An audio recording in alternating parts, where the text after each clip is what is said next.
नमस्ते दोस्तों, सशक्त भारत से मैं डॉक्टर आर के वर्मा। शेयर सब्सक्राइब की विनती एज यूजुअल। और विषय तुरंत शुरू। विषय है साथियों, उत्तर प्रदेश सरकार के बारे में तरह तरह की खबरें उड़ रही हैं। इन खबरों पर मैं कोई विश्वास नहीं कर रहा हूं और मैं किसी को मिसगाइड नहीं करना चाहता, लेकिन इस पर एक विश्लेषण करना इसलिए जरूरी है क्योंकि अभी अभी आपने सुना होगा कि गुजरात की पूरी कैबिनेट डिसॉल्व कर दी गई, मुख्यमंत्री को छोड़ करके। और उसमें 16 मंत्री थे, एक को छोड़ के, मुख्यमंत्री को छोड़ के बाकी 15 को त्यागपत्र दिलवा दिया गया। और उसके बाद शायद 25 या 26 का कैबिनेट फिर से बना। उनमें से केवल 5 या 6 शायद रिपीट किए गए और बाकी नया बन गया, मुख्यमंत्री नहीं बदला गया। ऐसे ही कुछ आसाम में भी हल्का फुल्का हुआ है, उसके बारे में डिटेल्स मुझे पूरे नहीं मालूम है, लेकिन मैंने सुना है कि आसाम में भी ऐसा हुआ है। बहुत सारे लोग कह रहे हैं, बहुत सारी अफवाहें उड़ रही हैं कि ऐसा कुछ केंद्र सरकार उत्तर प्रदेश में भी कर सकती है। और उत्तर प्रदेश में अभी तक भाजपा अध्यक्ष नहीं बदला गया, उसके उसके लिए भी लोगों का यह मानना है कि उत्तर प्रदेश में नीचे से ऊपर तक पूरा का पूरा परिवर्तन होगा, ऐसा लोग कह रहे हैं। हालांकि हमारी पार्टी में कोई भी बात बाहर नहीं आती है जब तक वो हो ना जाए। अब इसमें पॉजिटिव निगेटिव सब सब हैं, तो वो मैं आपको बताना चाहूंगा। देखिए, ऐसा है कि उत्तर प्रदेश की तुलना आप गुजरात या आसाम से नहीं कर सकते। इतना आसान होता उत्तर प्रदेश में इतना भारी परिवर्तन करना तो ना जाने कब का हो चुका होता। और उत्तर प्रदेश के मुख्यमंत्री योगी आदित्यनाथ भी जिस पायदान पर खड़े हैं, जो उनका पद और उनका कद है, उसकी तुलना किसी से नहीं की जा सकती।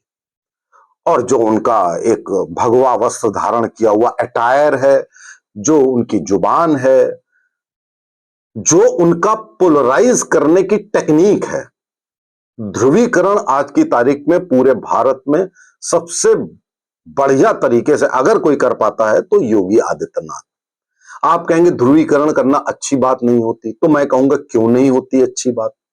जब भारत में चुनाव होते हैं तो 100 का 100% एक वर्ग विशेष झुंड में जाकर पोलराइज होकर के वोट देता है। तो अब आप अगर हम कोई पोलराइज करने की बात करें तो आप तुरंत कह देंगे कि साहब ध्रुवीकरण क्यों करेंगे आप, क्यों भाई, हम क्या बटे रहेंगे? और वो एकजुट रहेंगे 100 के 100, और हम 100 में से 5-5, 10-10 करके बटते रहेंगे। ये अच्छी बात है? कतई अच्छी बात नहीं। तो इसलिए अगर योगी जी ध्रुवीकरण कर पाते हैं अपनी एक लाइन से, अपने एक शब्द से, वो क्रेडिटेबल है। ऐसा नहीं कि उसमें क्रेडिट नहीं है। लेकिन ये तो देखिए, मैंने पॉजिटिव चीज बताई। कानून व्यवस्था योगी जी ने बढ़िया करी, दंगा नहीं हुआ और दंगाइयों को सबक भी दिलाया। दंगाई चाहे जिस धर्म का हो, उसको सबक दिया गया। और जो बुलडोजर मॉडल है साथियों, बुलडोजर मॉडल केवल उत्तर प्रदेश में पॉपुलर नहीं हुआ है, बुलडोजर मॉडल पूरे देश में पॉपुलर हुआ, उत्तर प्रदेश की नकल करके दूसरे राज्यों में हुआ और पूरे विश्व में लोकप्रिय हो गया। और लोग उससे सहमत हैं, कुछ लोगों को छोड़कर जो अनाधिकृत तरीके से सरकारी जमीन पे मकान बना लेते थे, सब कर लेते, उनको आप अगर छोड़ दीजिए तो कोई ऐसा आपको नहीं मिलेगा जो ये कहे कि साहब इलीगल इमारत को नहीं गिराना चाहिए। भले न्यायालय कह दे कि आप भाई साहब बुलडोजर जस्टिस क्यों करते हैं, लेकिन न्यायालय असफल रहा एक आम आदमी को न्याय देने के लिए। लेकिन बुलडोजर जस्टिस ने न्याय दिया है। अगर दिया है थोड़ा, लेकिन न्याय देने की आशा बहुत जगा दी है। तो उस लिहाज से उत्तर प्रदेश की सरकार ने जो भी कार्य किए वो ठीक है। लेकिन अब मैं तस्वीर का दूसरा पहलू बताता हूं। दूसरा पहलू मैं बता रहा हूं, ये मेरे विचार नहीं है, लेकिन जो लोग कहते हैं वो सुनना भी पड़ेगा और बताना भी पड़ेगा। अब लोगों का कहना है कि उत्तर प्रदेश में भ्रष्टाचार पहले से ज्यादा बढ़ गया है। अच्छा, कभी कभी मुझे भी लगता है कि जहां जाओ तो तुरंत बात पहले पैसे की होती है। लोग ये कहते हैं कि भाई साहब फलाने फलाने रिजीम में तो इतना पैसा पड़ता था, लेकिन इसमें चूंकि रिस्क ज्यादा है तो इसमें पैसा दुगना तिगना पड़ेगा। यानी कि भ्रष्टाचार बढ़ा भी है और उसकी मात्रा क्वांटिटेटिवली एंड क्वालिटेटिवली दोनों रूप में भ्रष्टाचार बढ़ा। पहले आपका जरा से पैसे में जो काम हो जाता था, आप सोचते थे इतना पैसा दे काम करा लो, आज उसका 3-4 गुना ज्यादा पैसा दे के वो काम हो रहा है। तो भ्रष्टाचार में लोगों का यह मानना है कि उत्तर प्रदेश की सरकार फेल हो गई। इसके अलावा और भी चीजें हैं। एक चार्ज है लोगों का जातिवाद पर। लोगों का एक चार्ज है, मुझे नहीं मालूम इसमें सत्यता कितनी है, कि उत्तर प्रदेश की सरकार हेडेड बाय योगी आदित्यनाथ, इसमें कुछ ठाकुरवाद है। अब मैंने रिसर्च पूरी नहीं करी कि क्या वास्तव में ठाकुरवाद है या नहीं है, लेकिन लोगों की दलीलें हैं कि ठाकुरों के अगेंस्ट एक्शन भी नहीं होता, उनके अगेंस्ट ये भी नहीं होता, उनको प्रेफरेंस मिलती है, उनको रखा जाता है। ऐसा लोगों का मानना है, ऐसा लोगों का कहना है।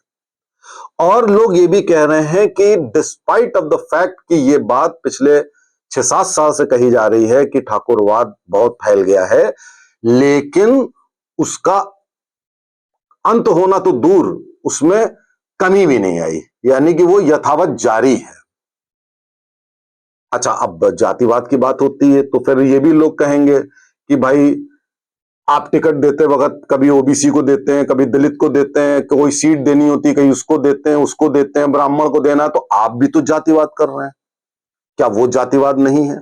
ये मैं कह रहा हूं कि आप अगर टिकट का बंटवारा करते समय आप हर समय जाति देखते हो, जो कि पहले आप नहीं देखते थे, 2014 के पहले, और संभवतः 2017 में भी उतना नहीं देखा था, लेकिन उसके बाद से आप लगातार जातिवाद की ओर बढ़ते चले जा रहे हैं। मैं केंद्र की बात कर रहा हूं।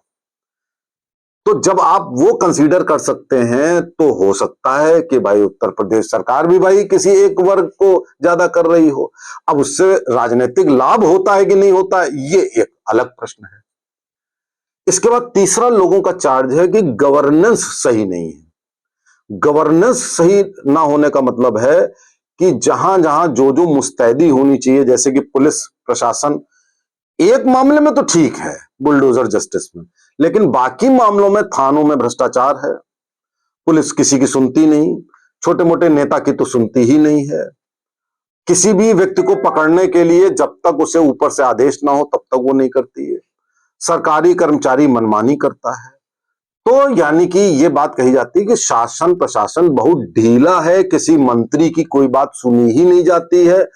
और ये भी चार्ज है कि योगी जी हफ्ते में 3 दिन कम से कम गोरखपुर में रहते हैं। अच्छा, उसके पीछे मेरी लॉजिक ये है कि चाहे लखनऊ में रहें चाहे गोरखपुर में रहें, स्टाफ दोनों जगह रहता है और कहीं से भी आप गवर्नेंस कर सकते हैं। तो आप लखनऊ छोड़ के अगर गोरखपुर चले भी जाएंगे तो योगी जी के कमांड में तो सब चीज रहेगी रहेगी। वो बात अलग है कि मनोवैज्ञानिक रूप से अगर लखनऊ में प्रेजेंस हो हर समय 24 घंटे, तो वो एक बेटर एनवायरनमेंट क्रिएट कर सकती है। बीजेपी दफ्तर मैं अक्सर जाता हूं, कभी कभी जाता हूं, बीजेपी दफ्तर में भी सरकार की प्रेजेंस नहीं दिखती है, कुछ अन्य लोगों की प्रेजेंस दिखती है। एक बहुत बड़े वरिष्ठ नेता के लड़के हैं, उनकी हर वक्त वहां पे प्रेजेंस दिखती है। वो अपने आप को वरिष्ठ भाजपा नेता कहते हैं। उनसे इंटरव्यू लिया जाता है तो उनको प्रेरणा स्रोत कहा जाता है। अभी तक उन्होंने जीवन में एक म्युनिसिपैलिटी का चुनाव तक नहीं लड़ा है, लेकिन वो प्रेरणा स्रोत भी हैं, वरिष्ठ भाजपा मंत्री भी हैं। उनकी फोटो मैंने कई पोस्टर्स में देखा, प्रधानमंत्री से भी बड़ी फोटो लगती है। और भाजपा दफ्तर पे तो उनका एक छत्र राज भी है। और उनके अराउंड कुछ ऐसा भी है कि एक कुछ लोगों का जमावड़ा है, और लोगों का ये तक आरोप है कि भैया वो ठेके वेके तक लोगों को दिलवाते हैं, और जो भी है बहुत सारी बातें जो कि क्या आपसे कहें। तो कहने का ये तात्पर्य है कि बीजेपी दफ्तर में भी प्रेजेंस सरकार की नहीं दिख रही है, और अब जैसे कहते हैं कि स्वास्थ्य मंत्रालय में पाठक जी इतना छोटा सा काम भी, शायद उन्होंने एक बार स्टेटमेंट दिया था कि मैं एक चपरासी को भी ना रख सकता हूं ना हटा सकता हूं। तो ये कुछ बातें ऐसी हैं। अभी अयोध्या में दिए वाला जो दीपक वाला कार्यक्रम था, उसमें भी कहते हैं कि दोनों उप मुख्यमंत्रियों का नाम हट गया था। तो यानी कि दोनों तरफ से समस्या हो रही है, सब लोग अपना अपना काम कर रहे हैं। अब वहां से हटा वो योगी जी का कार्यक्रम है तो दो उप मुख्यमंत्री का नाम हट गया। बीजेपी दफ्तर में एक उप मुख्यमंत्री का नाम और एक वरिष्ठ भाजपा नेता और उनका रहता है। तो हर जगह अगर ये जिसकी ढपली उसका राग अगर हर जगह इस तरीके से रह रहा है तो ये अच्छा नहीं। तो अगर केंद्र ये चाहता है कि उत्तर प्रदेश में पूरे व्यापक परिवर्तन हो जाए तो पहले उसको इन सब बातों का भी संज्ञान लेना चाहिए, या क्या पता उनको ये सब बातें मालूम हो, इन्हीं सब बातों को रीऑर्गेनाइज करने के लिए वो लोग ऐसा कर रहे हो। क्योंकि मैंने देखा कि ऐसे ऐसे लोग जिनका राजनीति में कोई वजूद नहीं है, उनकी बहुत ज्यादा से हो रही है, अधिकारियों की से हो रही है। अभी आपने देखा होगा कि अखिल भारतीय विद्यार्थी परिषद एबीवीपी के छात्रों की बड़ी बेरहमी से पिटाई करी गई। किसके कहने पे? एक अधिकारी जो मुख्यमंत्री के नजदीक हैं, उनके कहने पर करी गई और उनके ऊपर आरोप भी लगे कि उनका कुछ वहां पर वेस्टेड इंटरेस्ट था, इसलिए उन्होंने ऐसा करवाया। और अकारण बगैर किसी कारण के एबीवीपी के लोगों को मारा गया। एबीवीपी आप जानते हैं हमारा छात्र संगठन है और बड़ा इंपॉर्टेंट संगठन है और बड़ा अहिंसक और बड़ा क्वालिटी वाला ऑर्गेनाइजेशन है। तो ये भाई कैसे हमारे उत्तर प्रदेश में उनकी पिटाई हो गई, कुछ हुआ भी नहीं। तो ये सारी गड़बड़ियां हैं। मैं ये तो नहीं कहता कि ये खबरें बिल्कुल पुष्ट हैं कि पूरे उत्तर प्रदेश में व्यापक परिवर्तन तुरंत होने जा रहे हैं बिहार चुनाव के बाद, जैसा कि खबरें हैं, क्योंकि बहुत दिनों से सुन रहे हैं कि ऐसा होना है, हुआ कहां।